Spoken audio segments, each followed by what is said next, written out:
নমস্কার, আমি আকাশ। পুরাণ পর্ব ইউটিউব চ্যানেলে আপনাদেরকে আবারও স্বাগত। বন্ধুরা, আজকে চলে এসেছি একটা নতুন ভিডিও নিয়ে। আজ রমা একাদশী। এই কার্তিক মাসের দামোদর মাসে যা অতি শুভ এক একাদশী।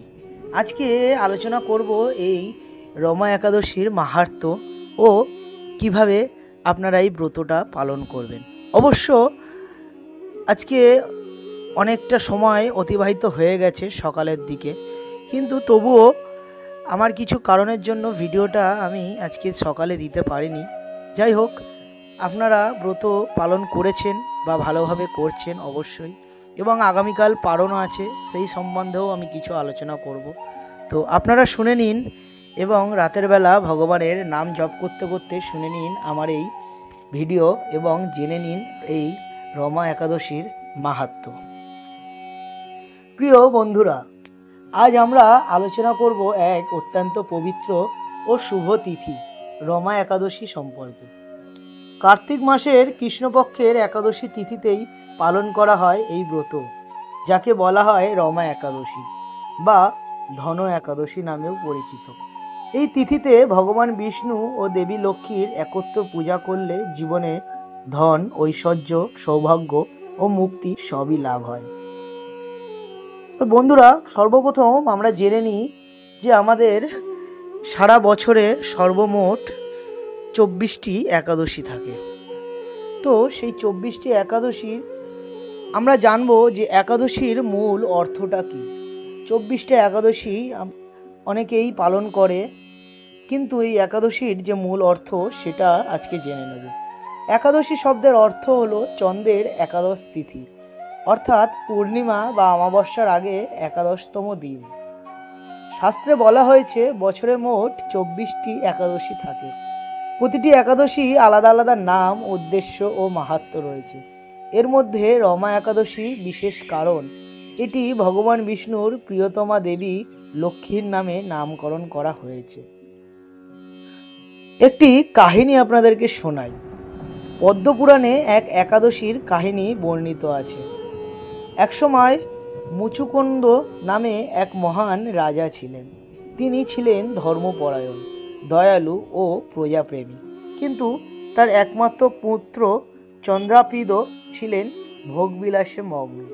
সে সর্বত্র নৃত্য, মদ্য, নারী ও পাপে নিমজ্জিত থাকত। একদিন রাজা মুচুকুন্দ এই দেখে অত্যন্ত চিন্তিত হয়ে উঠলেন। তিনি এক ঋষির কাছে গেলেন এবং করজোড়ে বললেন, হে মহর্ষি, আমার পুত্র পাপে ডুবে গেছে, তাকে উদ্ধারের কোনো উপায় আছে কি? ঋষি উত্তরে দিলেন, রাজন, তোমার পুত্রকে যদি জীবনুক্তি দিতে চাও তবে তাকে রমা একাদশীর ব্রত পালন করাতে হবে। এই ব্রত ভগবান বিষ্ণুর প্রিয়তম, যা পালন করলে গুরুতর পাপও ধ্বংস হয়ে যায়। রাজা তার পুত্রকে সেই ব্রতের গুরুত্ব বোঝালেন।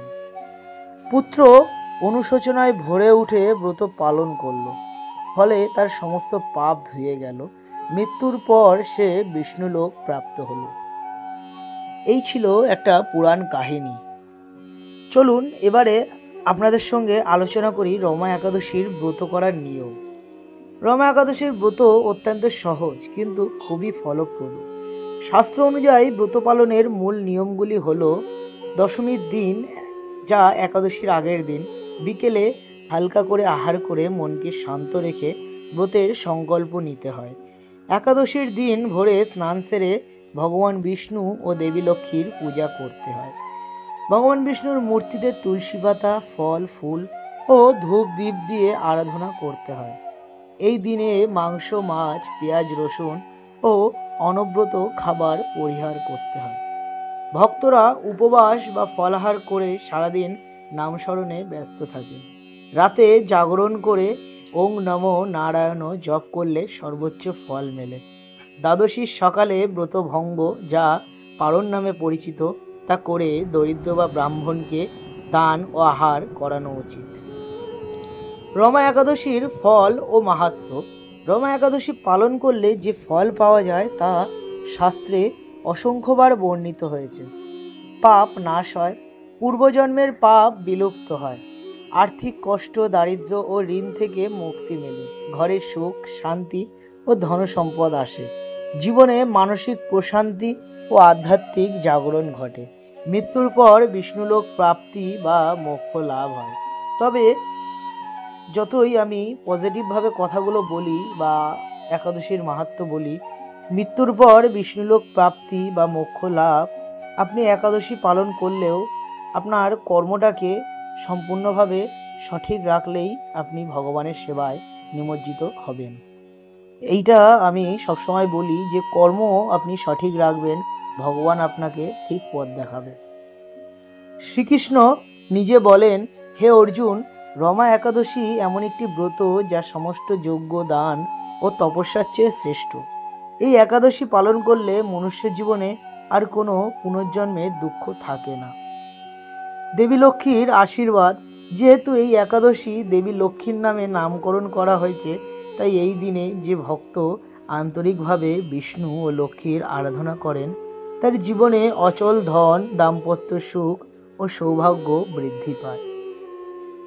রমা একাদশী শুধুমাত্র একটি উপবাসের দিন নয়, এটি আত্মশুদ্ধির, ভক্তির ও মুক্তির দিন। যে মানুষ এই ব্রত আন্তরিক ভক্তিতে পালন করেন তার জীবনে কখনো দুঃখ, অভাব বা অশান্তি থাকে না।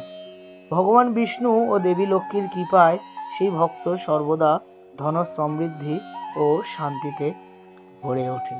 তো বন্ধুরা, এই ছিল রমা একাদশীর কিছু ছোট সাধারণভাবে বিশ্লেষণ করা কাহিনী ও রমা একাদশীর গুরুত্ব, মাহাত্ম্য।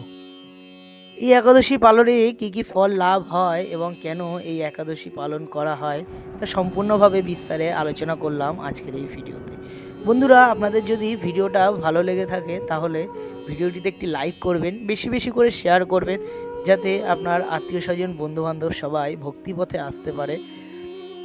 ভক্তিপথে আসুক, ভগবানের নাম স্মরণ করুক, ভগবানকে শ্রদ্ধা করুক, ভক্তি করুক, ব্যাস এইটুকুই। কারণ প্রত্যেকটা মানুষই কর্মজীবনে লিপ্ত, সবাইকেই কর্ম করে খেতে হবে, তো সবার পক্ষে সমস্ত কিছু সম্ভব হয় না। তো যতটা পারবেন ভক্তি করবেন, শ্রদ্ধা করবেন। আজকের মতো এই পর্যন্ত ভিডিওটা, দেখা হবে পরে কোনো একটা নতুন ভিডিওতে। ততক্ষণের জন্য ভালো থাকবেন, সুস্থ থাকবেন এবং আমার এই পুরাণ পর্ব চ্যানেলটিকে সদা সর্বদা সাপোর্ট করবেন, সঙ্গে থাকবেন। ধন্যবাদ।